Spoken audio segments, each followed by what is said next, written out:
First, I'm gonna have to say John Adams. He's my favorite founding father, and he's overlooked all the time. He didn't even get a feature in the Hamilton musical. So, but I love his perspective, like on the legal side of the American founding. Another person, I would say I love Frederick Douglass as well. He'd be really interesting to have a conversation with. And also his perspective of the Constitution, I think, is actually really similar to Adams. So it'd be cool to see them have a conversation. Just so we're a little even, I'm also going to invite Abigail Adams because I think me and her would really hit it off. I loved her letters. She has a lot of personality, and so we'll keep it even with the men and the woman. Yeah, it depends on how big of a fight I want to start at the table, I guess. In no particular order, Socrates, Jesus, and Jefferson. I think that'd be a good conversation.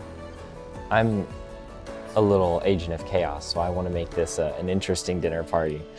This is a mean question to ask a history major. I think it'd be interesting to take someone like Cicero and then throw them with like Jefferson or Madison or even Hamilton and just see like, oh, you're trying to make this republic compared to the one we had. That'd be interesting. But then to throw in someone like Marx and just be, go. I think that'd be very fun. I'll go with like non-religious figures. Okay, so C.S. Lewis would be one, my favorite author. Another would have to be Abraham Lincoln. I would love to see just who he was and how he was like. And then I would love to talk to Alexander the Great. I think those three would be just interesting characters.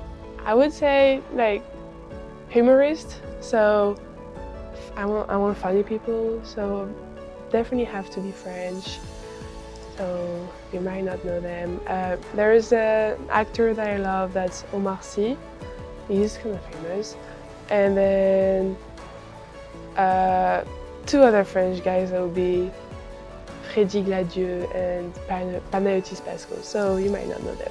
From the tennis perspective of like having somebody who really established things for tennis, I would say Althea Gibson. She was the first Black woman to actually compete and win Wimbledon and things like that in the tennis world, and I think having her there would be so cool because it broke barriers for so many people.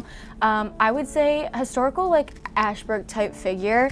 I think Abraham Lincoln would be really, really cool to have because, I mean, obviously it's a basic answer, but for somebody having to go through a civil war between your own people and having that like identity as an American, like that's something for me. Like I identify as an American and like to the fullest extent of the word and of that term. And I think him having to fight people that, you know, could have been his best friends in his backyard at some point in his life, I think that's an amazing thing. And I honestly think my third person for that reason would probably be Donald Trump, because I think having somebody who's in, you know, the realm of tennis, something that's like not an American sport, but sports are such a value in the world that connects so many different people, having somebody who had to deal with turmoil in a civil war, and then having this random businessman that all of a sudden just decided to get all this power, create a whole movement within my political party, and having to deal with a like political polarization that's been unlike what most have seen probably since the Civil War had even happened.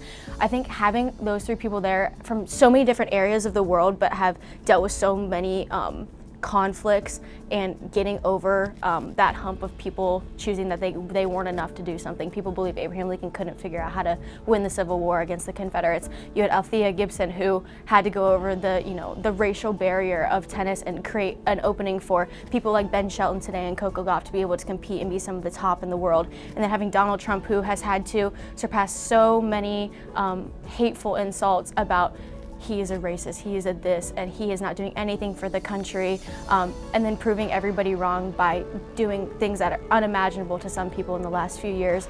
And I think being able to have these people from all different aspects of my life to get their opinions on things, I think that would be probably really, really interesting choice of conversation with those three very, very opposite people. So.